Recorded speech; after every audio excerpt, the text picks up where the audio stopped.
இத்தனை நாள் வரைக்கும் நம்ம தேவைக்கு எந்தெந்த மனிதர்களையோ நோக்கி பார்த்துருப்பீங்க, யார் யாரையோ கைவிட மாட்டாங்கன்னு நம்பியிருப்பீங்க. ஆனால் இன்னைக்கு உங்களை கைவிட மாட்டேன், உங்களை விட்டு விலக மாட்டேன், என் கிருபை உங்களை விட்டு விலகாதுன்னு சொல்கிறாருல, அவரை நோக்கி பார்ப்போமா? இந்த வேளையில் நம்ம விட்டு விலகி போகிற, நம்மளை கைவிடுகிற மனிதர்கள் முகத்தை எத்தனை தடவை நம்ம நோக்கி பார்த்துருக்குறோம். இந்த வேளையில் நம்மளை விட்டு விலக மாட்டேன்னு சொல்கிறவரை நோக்கி பாருங்கள். இந்த வேளையில் அப்பா எங்களை விட்டு விலகாதவரேன்னு சொல்லுங்கள். நம்மளை விட்டு கைவிடாதவரை இந்த வேளையில் நோக்கி பார்ப்போமா? அவருடைய சமாதானத்தின் உடன்படிக்கை நம்மளை விட்டு நிலை பெயராது. Thank you Lord. அப்பா நன்றி நன்றி நன்றி சொல்கிறேன் ஆண்டவர். உங்களுடைய நம்பிக்கை முழுவதுமாக ஆண்டவர் மேலே இருக்கட்டும். இந்த வேளையில் எல்லாரும் ஆண்டவரை பார்த்து அப்பா உங்களை நம்பி இருக்கிறோன்னு சொல்லுங்கள்.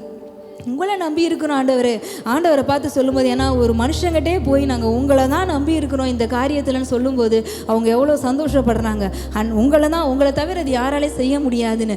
இன்றைக்கி அதே வார்த்தை ஆண்டவரை பார்த்து சொல்லுங்கள்.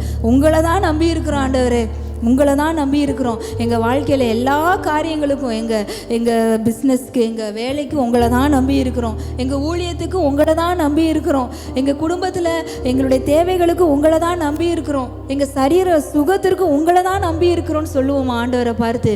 ஏன்னா கர்த்தரை நம்புகிறவர்கள் பாக்கியவான்கள்.